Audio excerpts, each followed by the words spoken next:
Merhaba sevgili takipçilerim ve değerli izleyenlerim. Mis Mutfak kanalıma hoş geldiniz. Bugün sizler için nefis bir sütlaç hazırladım. Dakikasına kadar ölçülüdür.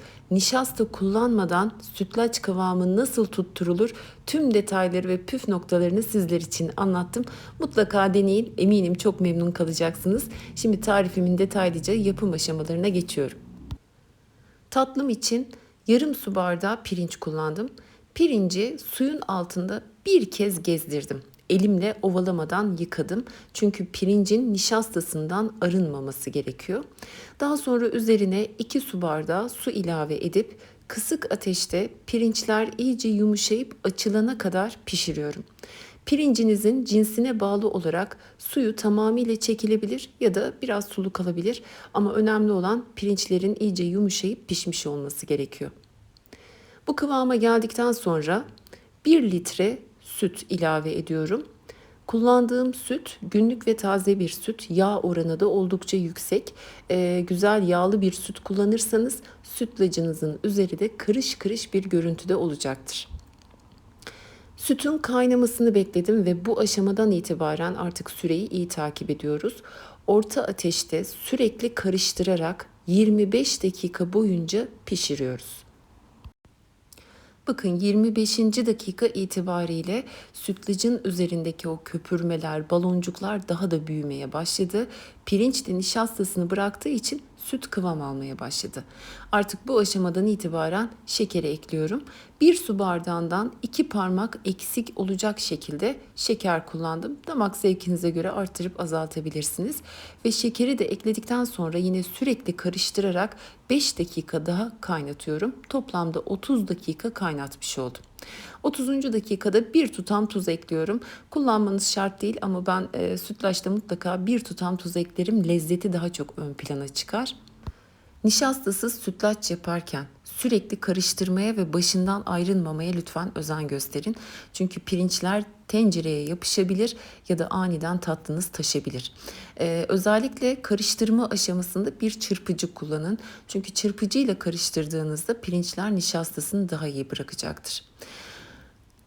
Servis kaselerine aktarmadan önce de tatlınızı şöyle dipten bir karıştırın ki pirinçler eşit bir şekilde dağılsın. Günlük, taze ve yağ oranı yüksek bir süt kullandığınızda tatlınızın üzerinde buruş buruş bir görüntü oluşacaktır. Kaselere aktardıktan sonra üzerinin kabuk tutmasını bekleyin ve 15 dakika oda sıcaklığında beklettikten sonra buzdolabına kaldırın. 4-5 saat soğuttuktan sonra tatlınız servise hazır hale gelecektir. Ama üzerindeki o buruş buruş görüntü bir gün sonra daha da netleşir. Bu tamamıyla sizin tercihinize bağlı. Bugün tatlımı toz Antep fıstığıyla servis etmek istedim. Tarçın ve fındık da ayrıca yakışıyor. Tercih sizin. Şimdi tatlımın kıvamını, yoğunluğunu sizlere daha detaylı bir şekilde yakından göstermek istiyorum. Gördüğünüz gibi kıvamı ne çok katı ne de çok sulu. Eğer daha akışkan bir kıvamda hazırlamak isterseniz pişirme süresini kısaltmanız yeterlidir. Nişastasız sütlaç yapmak gerçekten hiç de zor değil. Sadece birazcık daha zaman ve sabır gerektiriyor. Sürekli karıştırmanız ve kaynatmanız lazım.